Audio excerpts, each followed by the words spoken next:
Hey y'all, welcome back to the ChattyReaceShow. So it's time to chat. I know this video is a couple days late, like 2 days late, but it's been a lot going on. But anyway, time to chat. I got a lot of great stuff for you guys today. So let's jump into it. Don't forget to follow my Instagram page at ChattyReece. Don't forget to subscribe to my YouTube channel at ChattyReece, like my ChattyReece Facebook page, and follow me on Twitter at ChattyReece. And let's get into it.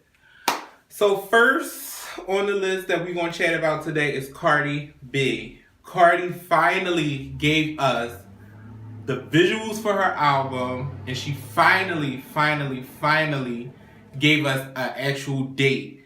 And she even released a little teeny 5-second or less snippet of a song on Snapchat.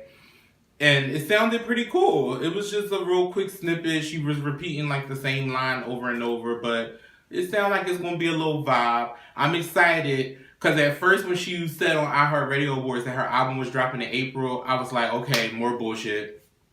Whatever. I honestly started to lose like faith and interest because she kept giving us dates, not dates, but a month that her album was going to come out and it didn't come. And then Cardi was supposed to premiere during the Love and Hip Hop New York reunion and it didn't premiere. So it was just kind of like, Cardi, what's happening? But finally, April 6th, I'm excited. We all know her first album is going to go platinum. I feel like when artists is really popular and everybody's anticipating their first album, it's a success right off the bat. Like, your first album is always going to pop off if you're being pushed right. You're always going to have that album success. For me, this album doesn't count because everybody wants it. Whether it's hot or not, everybody wants it. Everybody's going to buy it. Everybody's going to listen to it. I want to see her follow-up album. That's the album I'm ready for. Yes, I'm excited about this album, but I want to see how she follows up behind her debut album. But we finally getting it April 6th. So I will be doing an album review on it, and I can't wait to see it. Like, I'm hyped. I'm excited. The album cover looks good. It's called Invasion of Privacy. I thought that was an amazing album title for her, being as though she's big in the media, she's big on social media, she was big on Love and Hip Hop, putting her life out there. She's very vocal of, the industry and everything. So I think it was a great title. It fit her. She looked good. She had her little finger waves and stuff, and it was pretty cool. So April 6th, be looking out for Cardi B's Invasion of Privacy. Moving on, speaking of Invasion of Privacy, Tiffany Haddish. Tiffany Haddish is still going on and on and on about this Beyonce thing. Now, for me, I'm starting to feel like this is some kind of publicity stunt. At first, I was all for it, like, ooh, she leaking tea. But now I'm starting to feel like either Beyonce and Jay-Z is involved in it, and it's a publicity stunt for their joint album that we're probably about to get, because it looks like they're about to drop a joint album. Because remember, Jay-Z said in an interview that Lemonade was supposed to be their joint album, but she decided to go another route. So I'm thinking it's going to be a joint album. That's why we're getting an On the Run Part 2. And I'm thinking that this is probably some kind of publicity stunt. And if it is true, who the fuck bites Beyonce? Like, who in this industry got the balls to open their mouth and chow down on Beyonce's face in an industry party? I'm like, Beyonce could easily fucking end them. And then I was telling my aunt, like, I just don't like that Jay-Z is keep putting Beyonce in these situations to be disrespected by women. And that's probably why Solange kicked his ass in the elevator. Like, I personally don't like hearing Beyonce in these compromising situations. Like, I'm not a fan of that. I don't want to hear it. I don't want to see it. Like, granted, I know she's human just like the rest of us. But when I think of Beyonce, I think of Grand. I think of Tina Turner. I think of fucking Patti LaBelle and Aretha Franklin. Like, I think of the greats, Prince, Michael Jackson. And I know everybody I just named went through their shit in the industry. But at the end of the day, there's a privacy there that Beyonce has always maintained. So to be hearing so much about her in the media is through Tiffany Haddish, I'm just like, I don't know if I'm like, I just wish Tiffany just stopped. She, like I said, this could be just a publicity stunt that she's in on. If it is, okay, but I don't know. I finally heard Beyonce say Tiffany name in Top Off. I listened. Y'all should have. I was fucking struggling. I had one eye closed, like this, listening to this shit, and I heard her scream Tiffany after she said it. So I don't know what's going on, but yeah, Tiffany. If it's not a publicity stunt, it's time for you to kill him with the silent treatment, Bill. Next up on the list, we got Roseanne. Baby, Roseanne is shady, shady, shady fucking boobs. I love Roseanne, yo. I love Roseanne. Shady boobs.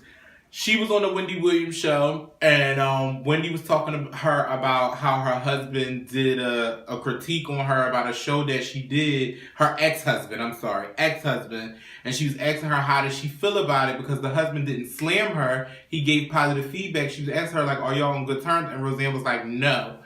So Wendy wanted to keep going on about her ex-husband, and Roseanne was like, Wendy, I don't mind talking about husbands. She was like, I don't mind talking about husbands, right, Wendy? And she gave that look, and Wendy was like, I don't mind talking about my husband. My husband's fine. Like, she was flabbergasted, and then you see Roseanne, like, sit back and cross her leg, and she looked at the audience like, yeah, like, Wendy was so flabbergasted, and just, like, it was like a clutching my pearls kind of moment for Wendy. You could tell she was threw off guard.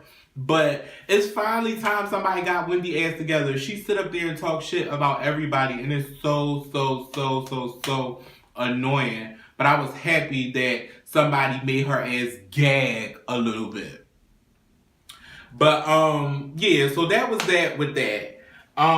Put it down in the comments. Let me know how y'all think, and let's chat about everything. Let's have some fun banter going back and forth. Last I want to talk about Roxanne Roxanne. That movie was so fucking dope. And I'm only 28 years old. I knew nothing about Roxanne Roxanne until I started seeing a promo for the movie. And I finally Googled it this past week. And I'm like, okay, she's a female rapper. I watched her Breakfast Club interview first, which was amazing. I was intrigued of how well she spoke, how positive she spoke. She didn't bash anybody. She was positive about her situation in the music industry and how it happened. Like, she was just a positive, fresh of breath air. And then when I watched the movie, I was just like, wow.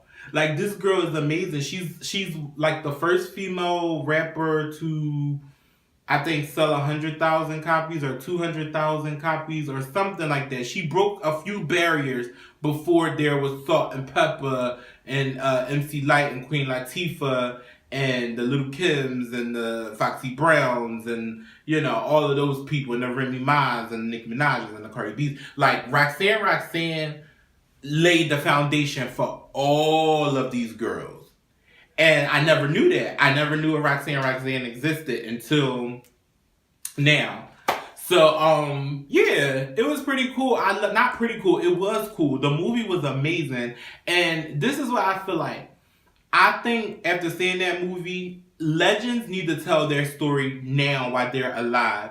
Let me tell my story so when I die, y'all will not be telling my story. I will not be trusting anybody to tell my story but me. So the fact that she's still alive to tell her story, everything she went through from you know, her troubles at home with her mom, to her getting domestic violence, to her being being on the radio, selling records, but being broke, still living in the hood, to her finally getting her record deal, like all of that stuff. And Nas rapped for her, like, oh my God, like, it was just really, really cool and informative. I think you guys should definitely watch Roxanne Roxanne on Netflix. It was really, really, really amazing.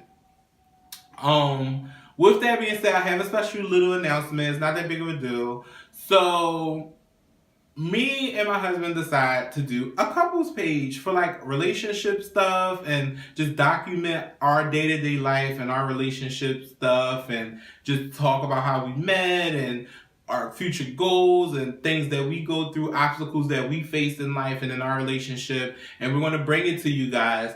So we're going to do this couples page, and we're going to start doing couple interviews and reviews and things like that. And if you guys want to send us in questions to ask us and relationship advice, or and get to know us, please feel free to DM it to us on Chatty Reese. We will have a couples page up soon, so don't worry. And yeah, be looking out for that soon. Thank you guys for tuning in to the Chatty Reese Show. Thank you guys for chatting with me. Let's chat. Don't forget to follow me on Instagram at Chatty Reese, and I will see you guys next week. Next week. Chatty Reese. See you guys next week. Peace.